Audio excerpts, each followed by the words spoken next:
Vai, Pené.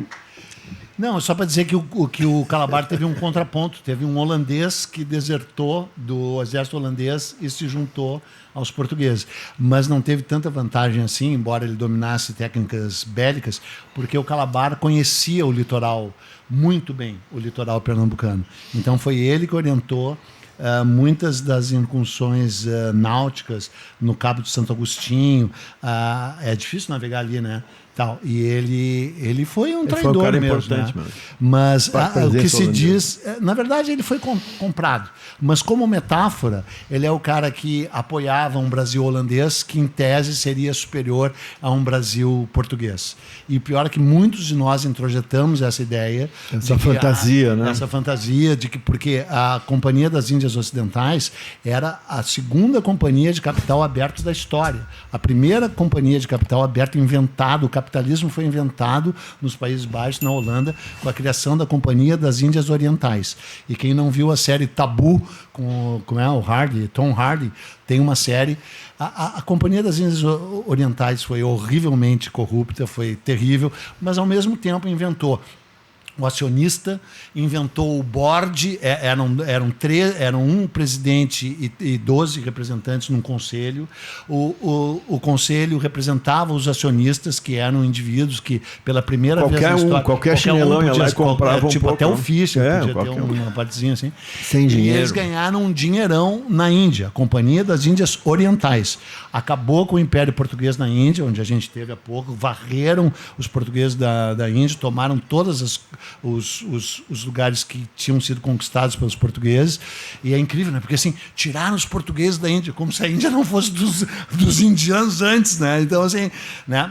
Mas lá deu certo. E aí eles disseram, vamos investir no Brasil. E aí investiram no Brasil, no açúcar, no pó branco que vicia. O lugar, a Holanda, não tinha nenhuma refinaria em Portugal. Era proibido ter refinaria. O Brasil exportava o açúcar mascavado, o açúcar mascavo. E ele era refinado na Holanda. E foi a Holanda que ganhou dinheiro com o açúcar brasileiro já desde antes da invasão. E é que nem assim se o Pablo Escobar tivesse uma ideia maravilhosa e mandasse a pasta verde de cocaína para refinar na Holanda. Ele vendia a pasta que não custava nada perto do que custava o refinado. E a Holanda ganhou muito dinheiro, ocupou o Brasil e deu tudo errado no Brasil. Mas no meio disso veio o príncipe de Nassau, que era alemão e que investiu em artes, em cultura e pela primeira vez documentou toda a natureza brasileira, trouxe gênios, trouxe o Franz Post, trouxe o Ecaute, trouxe o Piso e Magraff, que eram caras geniais e tal. E aí teve o tal período nassoviano, né, o período do Nassau, onde ele construiu a cidade de Maurícia, que era uma cidade toda planejada, mandou plantar mangas e mamões, proibiu que se jogasse o bagaço da cana nos rios, limpou os rios Capibaribe e Beberibe, que se juntam ali para formar o Atlântico, como falou... Né? Porque a gente acha que o gaúcho é egocêntrico, mas o Pernambucano ganha. Dá de 10. E que tem razão, né? E tem razão, porque Pernambuco realmente é um lugar incrível. Se bem que a expulsão dos holandeses foi uma articulação de gente horrorosa, tipo Fernandes Vieira, que tinha que trocar o nome da rua, entendeu? Aqui João Fernandes Vieira, que era um escroto. Aliás, aqui o Felipe Camarão. Felipe Camarão, Vieira, que era um indígena cagalhão, que se... um indígena cagalhão total. E o Henrique Dias, um negrão cagalhão, porque o exército era o exército brasileiro seria a amálgama das três raças, que seria o branco, que era o Fernandes Vieira, que era dono de 40 engenhos e era assim, tipo um Ronaldo Caiado, assim, misturado com Romeu Zema. É uma coisa assim... Com o pastor Marco Feliciano, fala mal de um pastor. Era um pastor, assim, tipo um pastor. Alguém aqui gosta de pastor? E aí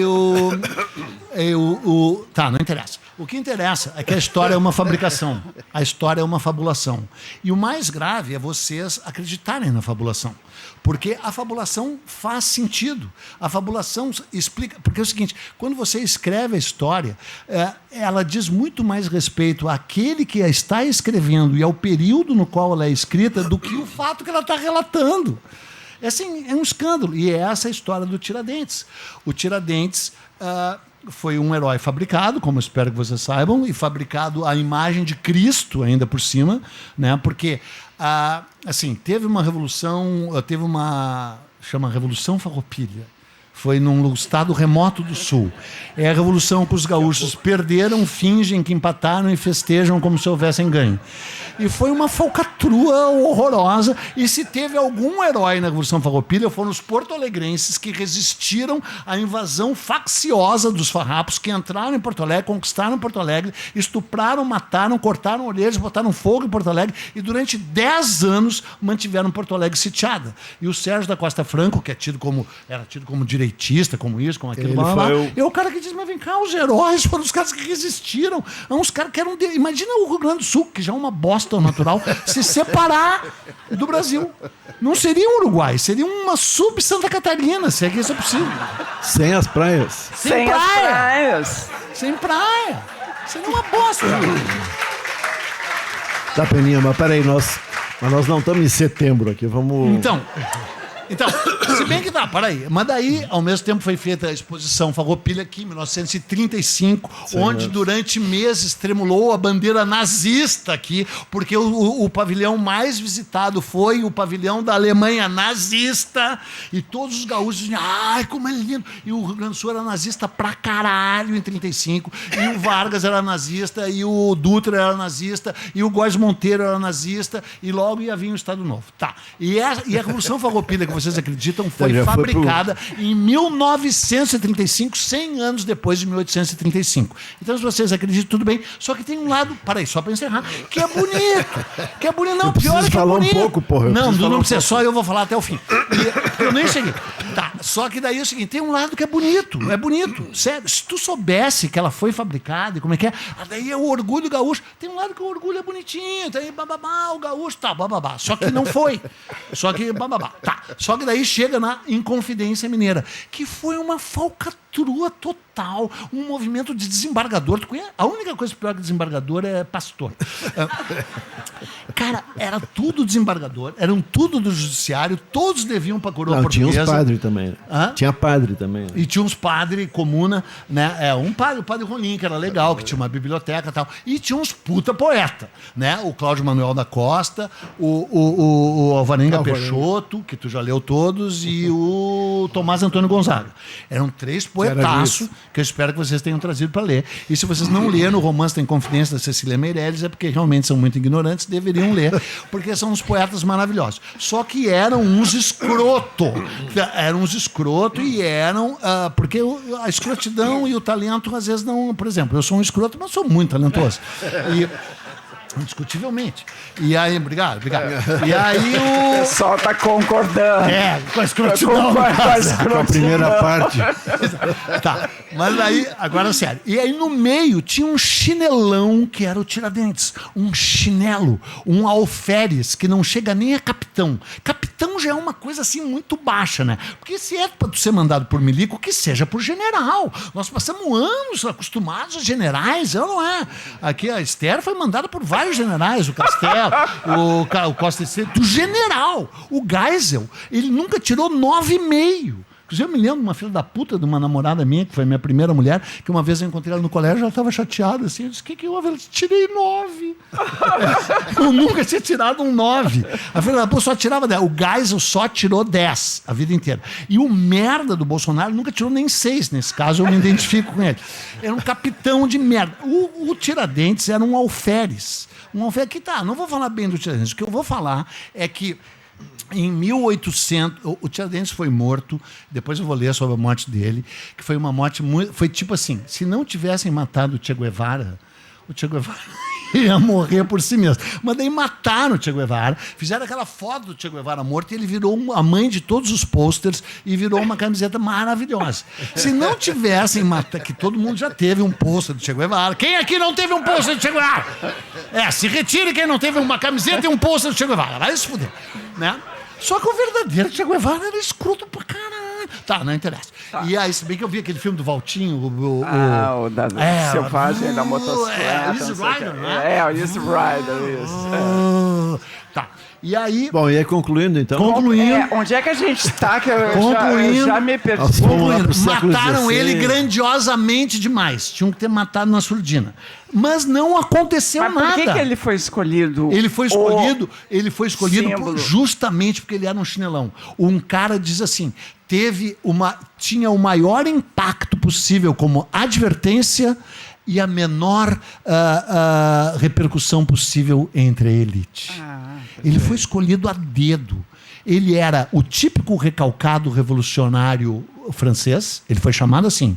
Ele era um revolucionário francês recalcado e, ao mesmo tempo, ele não tinha nenhuma influência social. Ele era um alferes, ele era um tenente.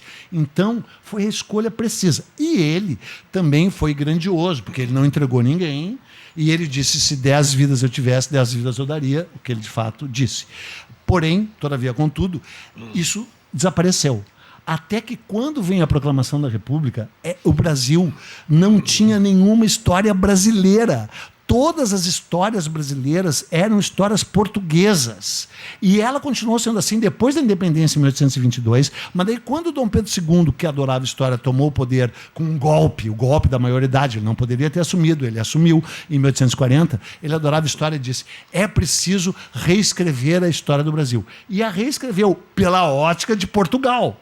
Aí, quando chega o golpe militar republicano, foi uma porra de um golpe, igual ao golpe de 64. Foi um golpe. Quando uma guarnição militar sai da caserna de madrugada para derrubar um regime, só tem um nome, golpe. Tu pode chamar de proclamação da República, tu pode chamar de Revolução de 30, tu pode chamar de Estado Novo, tu pode chamar de Revolução Democrática de 1964, mas é um golpe. Claro que eu sou monarquista, se o rei fosse eu, mas...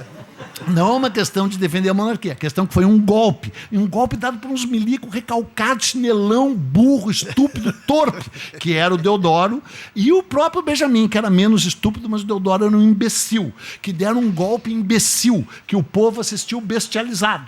E aí, isso foi em novembro de 1889. Quando chegou 1890, disseram assim, mas nós não temos a história do Brasil, temos que reescrevê-la. Precisamos de um herói.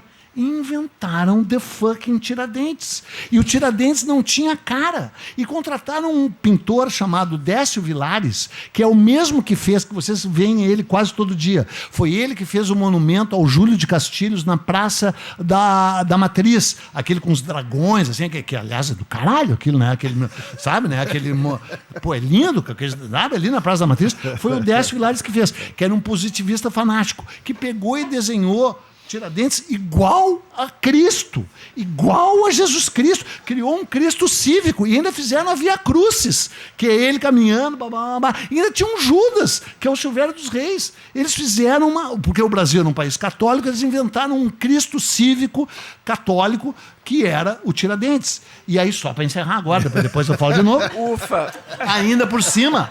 Não, agora eu vou falar mais meia hora, porque tu falou isso, mas é que é maravilhoso. Qual é o quadro da independência? Você sabe, o Grito do Ipiranga, do Pedro Américo, que pintou em Florença pela Lei Rouanet, ganhando um dinheirão. Foi contratado. Foi pela Lei Rouanet, ganhou um puta de um dinheiro. Se bem que o Pedro Américo era do caralho, o Pedro Américo era maravilhoso, morava em Florença. Quando o quadro foi inaugurado, o quadro foi encomendado em 1882 para os 60 anos da independência. 1822, 60 anos, 1822. Ele só entregou em 1886. Quando o quadro foi inaugurado, foi a Rainha da Sérvia, foi a Rainha Vitória, foi o Dom Pedro I, II, foi a Teresa Cristina, foi todo mundo, o quadro é gigante, espero que vocês já tenham visto. E inventou a independência, a gente fica achando que a independência foi aquela merda quando o Dom Pedro estava se cagando, estava numa mula, estava lá, todo mundo sabe, e que não significou porra nenhuma. Aquele momento, 7 de setembro, não significou merda nenhuma, foi inventado. Foi inventado. No dia 5 de janeiro de 1822, ele já tinha dito, diga ao povo que fico. Aquilo já foi a independência. Tanto é que nem se sabia que dia ia ser a independência. Queriam que fosse no dia 12 de outubro de 1822, que era o aniversário dele, ou então 1º de dezembro de 1822, que foi a coroação dele. Tá? Então, assim, 7 de setembro, os paulistas disseram, não, porque a história era toda escrita no Rio de Janeiro, pelo Instituto Histórico Geográfico. E aí os paulistas ficaram putos, disseram, porra, só o Rio de Janeiro escreve essa merda, essa história, todo funk é no Rio de Janeiro, todos morram no Rio de Janeiro, e São Paulo, que tem dinheiro pra caralho. Inventou o Museu do Ipiranga e resolveu reescrever a história. E disse, foi aqui, 7 de setembro.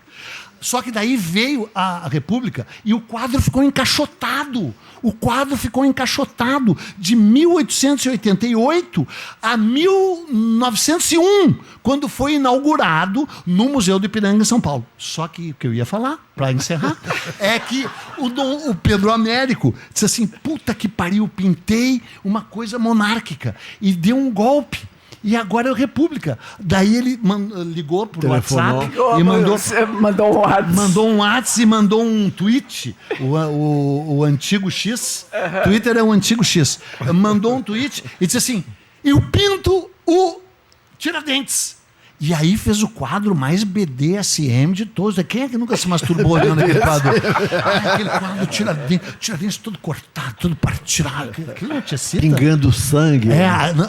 Esse eu não conheço. O Tiradentes esquartejado, claro que tu conhece. Será? Eu não me lembro. Claro. Não tô com e ele. ainda ele tem a forma do mapa do Brasil. Se tu olhar o Tiradentes esquartejado, ele pintou em 1890 o quadro. O golpe foi em 1889 ele pintou o quadro. Então, uma salva de palmas. Salva de palmas, tá.